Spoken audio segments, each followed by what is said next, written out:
আলহামদুলিল্লাহ আলহামদুলিল্লাহ। হানিফ মন্ডল এগ্রো ফার্মের পক্ষ থেকে সকলের প্রতি রইল সালাম, আসসালামু আলাইকুম। আমাদের আজকে যে গাছটাতে আমি টার্গেট করেছিলাম 2 মণ প্লাস ফল হবে, আজকে হচ্ছে অক্টোবর মাসের 28 তারিখ।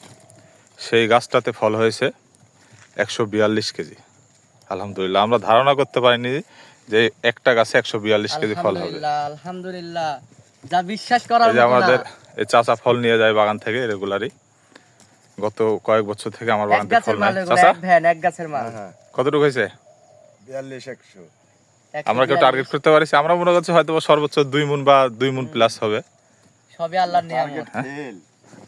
আর সজল তো আজকে কাটতে কাটতে একটা গাছেই সজল আল্লাহু আকবার, আল্লাহু আকবার। এক গাছে আলহামদুলিল্লাহ। এক গাছে এক ভ্যান, আলহামদুলিল্লাহ।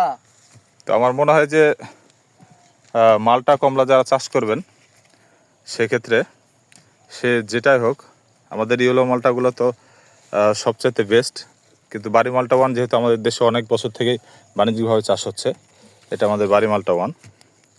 তো আমি বলবো যে যারা আজ থেকে 2-2.5 মাস থেকে বাজারজাত করছেন, তারা অপরিপক্ক ফলগুলো বাজারে দিয়ে, মানুষের মাঝে অনেক বিভ্রান্ত আছে বাড়ি মালটা ওয়ান পানছে ভালো না।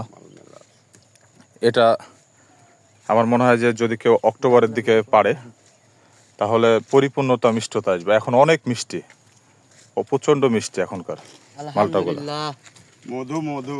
বাংলাদেশে যে এত সুন্দর একটা পরিপূর্ণতা একটা ফসল পাবো আমরা কোনোদিন ভাবতে পারিনি। সবাই ভালো থাকবেন এবং হানিফ মন্ডল এগ্রো ফার্মের পাশে থাকবেন। আরো তো খাওয়ার লেগে আছে ওই গাছেই। ও আরো 11 পিস রেখে আসছি আমরা খাবো, এর জন্য যে থাক ওগুলো পরে খাবো, এর জন্য ওই গাছে 11 পিস ফল রেখে দিছি। আপনারা কেউ আসলেও খাওয়াইতে পারবো ইনশাল্লাহ ইনশাআল্লাহ। ওই গাছ থেকে। সবাই ভালো থাকবেন, আল্লাহ হাফেজ। এক গাছে এক ভ্যান।